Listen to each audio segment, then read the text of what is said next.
The atmosphere in Green Bay was electric yesterday. I think that's the best way to put it. As soon as we saw Micah Parsons come out of that tunnel, it just felt like a different vibe in Lambeau Field yesterday with the Lions traveling to Green Bay. And Green Bay was struggled within their division last year, only one win.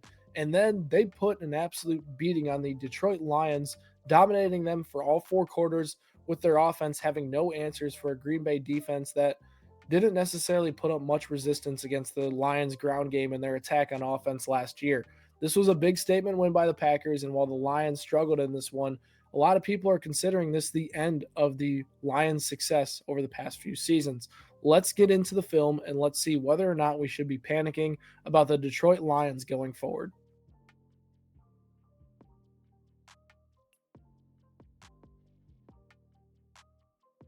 What's going on, everybody? I'm Blitz Link, and today we are doing a film breakdown on the Detroit Lions and whether or not this Packers defense is going to expose some things, or this is the Detroit Lions that we expect to see for the foreseeable future without Ben Johnson as their offense coordinator, a reduced interior offensive line, or just Jared Goff is not able to elevate his play to take this team to another level. We're going to find the root cause of this issue and break it down here on the tape. Obviously, this had a lot of emotion built up for the Green Bay Packers. They had a star edge rusher in Micah Parsons that absolutely jolts a team that made the playoffs last year into Super Bowl contenders. They were ready to go. They were amped up. And like I mentioned in the intro to this video, they only won one game in their division last year, and they knew they wanted to make a statement in the NFC North that this Green Bay Packers team was ready to go for the 2025 season. They were impressive on offense and defense, but I want to focus this on the Detroit Lions and what they could potentially do better next time, or if this is what we're going to see from Detroit going forward. So let's get right into the film room and see what this Detroit Lions team looked like yesterday. Here's the first play from scrimmage from the game. Obviously, the first play doesn't necessarily dictate how the game's going to go, but I felt like it set the tone for what the Green Bay Packers wanted to do defensively, and it was stop the run of the Detroit Lions. You're going to watch a typical outside zone stretch play. Jahmyr Gibbs is going to get the ball, and this play works so much for the Detroit Lions last year and basically sets up their play action game. Let's take a look right at this point right here. Right, you have all the offensive linemen shifting this way, shifting that way, right, and each player is going to have to fill their hole, and the Packers do a great job of maintaining outside leverage, giving Jahmyr Gibbs no way to go. And like I said, first play of the game doesn't lead necessarily a great defensive performance, but it definitely sets the tone and the vibe for the defense the rest of the day. The first third down of the game, I think, is where the downfall starts to begin in my mind on the tape for the Detroit Lions. And the Green Bay Packers typically are a zone coverage team. You're going to see them drop into a cover three look here where you have a safety going back, you have your corners going back right there, right? You're going to have flat defenders dropping this way. Amon-Ra St. Brown is going to be right here in the slot and was the best player in the NFL, whether that was in the red zone or on third down, needing to get the ball in his hands to go collect a first down. He was the guy for the Detroit Lions to do that. The concept here on 3rd and 7 doesn't match that, and you guys are going to watch this play out real quick as we go through here.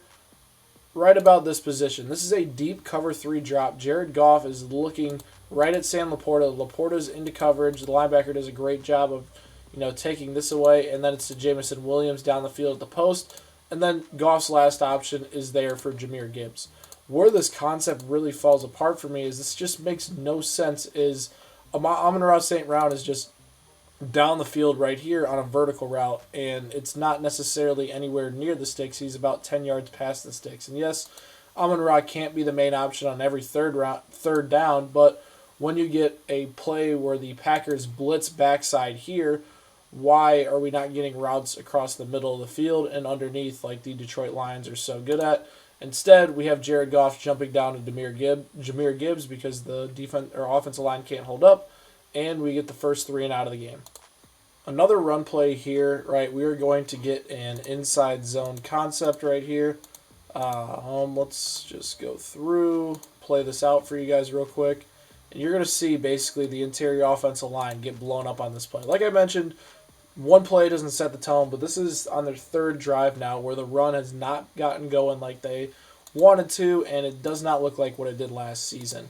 Right, these are all new guys on this interior part of this offensive line. Let me get my marker right here. 1, 2, and 3. all are different players on the interior offensive line for the Detroit Lions. And what you're going to see on this inside zone concept is David Montgomery is going to want to hit this here, right, or fall off either side of the A-gap, and the interior offensive line is needed for that. And like I mentioned, the Detroit Lions are a heavy inside zone, outside zone team, so not having these plays where the offensive line can get up to the second level right here, you allow the defender to cross his face like that. These plays don't set up anything for an offense that relies on rhythm and play action, and the Packers did a great job of taking this away early. You see the left guard gets shedded, and David Montgomery is tackled for a loss right there. Another big tone setter type play. A similar type of concept here, but under center. Right, you're going to watch here. Another guard gets their face crossed, and Jahmyr Gibbs has no choice but to cut back in to a linebacker here. Let's pause it about right here. Right, this is not even like a. This is actually, I would consider, a favorable situation for the play call that they have right here. You have JMO distracting this way. Right, the linebackers are going to shift there. Right, and you have 1, 2, 3, 4, 5, 6 offensive linemen basically against 1, 2, 3, 4, 5, and then you have Xavier McKinney right here, and then you have a linebacker right here that could necessarily disrupt the play. Obviously, Penei Sewell is going to try to reach either the linebacker or Xavier McKinney backside, so you have 6 blockers for 5 guys within this box here, and then you're going to have either a slot corner or the cornerback on this side, and then you have this safety, which basically Jahmyr Gibbs is going to have to make miss one-on-one. Instead, what happens is the leverage of the guards are so poor right here and right there that Jahmyr Gibbs has no choice but to cut back right to Quay Walker, where this offensive lineman is doing their job because he's not supposed to let him go to this outside shoulder. And right there, there's a good tackle for no gain. And once again, the ground game is not getting going like Detroit wanted. Last run concept here before I tackle into some of the passing concepts and how they are affected. A similar concept here, right? Jahmyr Gibbs is going to be tackled for a loss here around the goal line and completely kills a drive. Basically, it's the interior guys once again. Can this thing pause for me? There we go. The numbers, right? The Detroit Lions have them. All of these guys over in this area are setting to go reach block, and you're getting a split concept with Sam Laporta mixed in here, who's going to be going backside for them.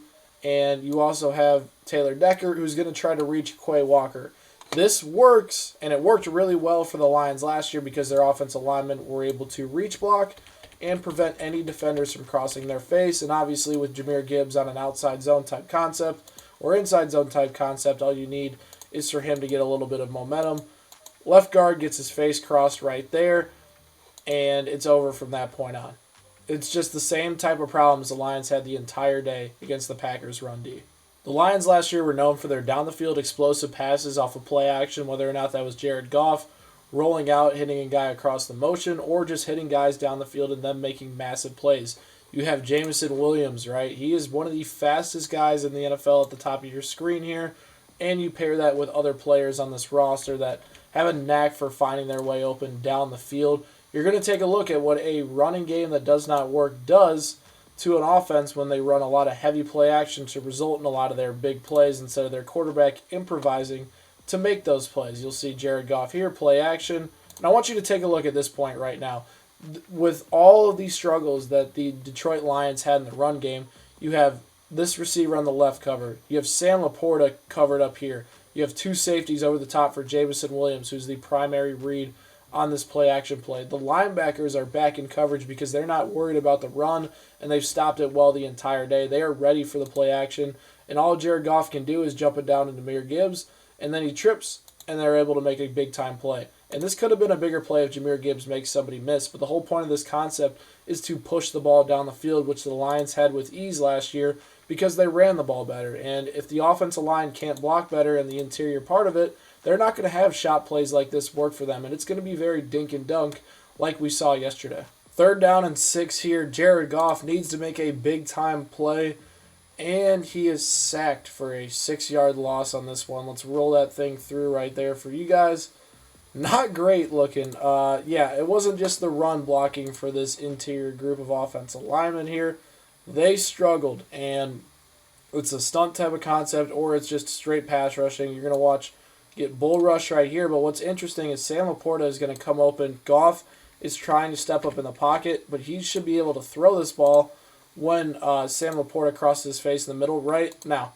Laporta stopped, but he can't because he's got a bull rusher here. Penei Sewell is going against Micah Parsons, and he kind of closes down that pocket a little bit. And with the guards giving up pressure like this, Jared Goff is right into pressure and can't get the ball to Sam Laporta to convert that third down despite him being wide open. So the Packers look like they have 1, 2, 3, 4, 5, 6 down linemen coming right now for 5 offensive linemen and Jahmyr Gibbs. Right, this is on the center to basically call this out, and Jared Goff to slide their protection. It looks like he moves Jahmyr Gibbs, right, keeps him right there. You guys are going to see what happens here with this play and how the linemen are not able to adjust to what they're picking up. So the center slides left, right. This offensive guard right here does not slide with him. I believe that's Tate Ratledge, and he is giving up a sack because of that, because he doesn't understand what to do in this situation, right? If your center is sliding a certain direction, you can't leave this big of a gap open because it opens up a massive pass rushing hole for the defender to work through. So despite even the talent not necessarily being there, right, the mental capacities of being a starting offensive lineman were not there for the Lions interior group yesterday. All right, let's get into a few of the good things with the Detroit Lions from yesterday. And this is where their play action game works really well. You're going to watch play action, linebackers move up. Jared Goff faces pressure, but he's able to get it to Sam Laporta, who's wide open. Right, this is what the Lions needed, right, and what they kind of rely on at times to have big chunk plays when the offensive line's working well. Despite they still see pressure in the interior. Goff is going to have to face some heat when he steps up, but Quay Walker getting lost right here, not getting to his depth. Other guys taking on guys they shouldn't. Sam Laporta is able to sneak wide open here and get a 32-yard gain, and that's what the Lions did all of last year, is play action to chunk plays just like this, and they can still do that because it's on the tape. I literally just showed you guys a play of it. It's not like they don't have it in their bag anymore. If they run the ball better, plays like this will come. All right, the Lions on this play are going to get a rare man coverage look, and they're going to take advantage of it, and this is where Jared Goff is really good. He understands his man coverage. He makes an adjustment, and they go and make a big-time play. Because of it, Amon-Ra St. Brown gets in motion. It's third down right here, right to Amon-Ra St. Brown for a first down. And that's exactly what I talked about in this video, is when the Lions are on, it's Amon-Ra St. Brown is getting the ball on third down in the red zone, and no one's going to stop them. Whether it's zone coverage, whether it's man coverage, Amon-Ra is going to find a way to get open. The offensive line gives him just enough time, and Jared Goff, to get the ball out. And this is a 3rd and 2. This is not a 3rd and 7, 3rd and 8, which we saw them in for a majority today, making it a lot easier to convert. All right, guys, there is the tape from yesterday's action between the Packers and the Lions. Obviously, not much good stuff to watch on tape from the Detroit Lions. They really struggled pushing the ball down the field. Their running game could not get going. And like I mentioned, I think the interior offensive line is a bigger issue than people want to talk about. They lost Frank Ragnow. They lost Kevin Zeitler. Like, those are 2 absolute anchors on their offensive line from last season. Yes, they still have really good tackles, but the interior offensive line is what helped this team so much have a strong running game, and that part's gone. And we even saw yesterday those people in the interior offensive line struggled giving up pressures very quickly that never let Jared Goff get into a rhythm. Whether or not it was them forced into a quick passing game that had nothing open over the top, or they were just getting the ball out of Jared Goff's hands as quick as possible. This Detroit Lions team has a lot of problems to address heading into their next game. I think with Detroit, you have to trust the talent factor, though. This team has so much talent on offense that Jared Goff is going to have an incredibly bad season for this team to fail. Yes, he's 0-19 without Ben Johnson or Sean McVay calling plays, but Jared Goff also has a ton of talent around him to be successful. And I can't buy into the fact that this Detroit Lions team is going to completely fall apart after 3 straight really good seasons, and this offense being among some of the best in the NFL during that stretch. Trust the talent, and I'm going to trust that with the Detroit Lions. Let me know down in the comment section below what you think, if this Detroit Lions team is going to look like this for the entire season, or eventually will their talent kick in and they will perform better. Hit that subscribe button for more Blitz Sports Media content, and I will catch you guys next time.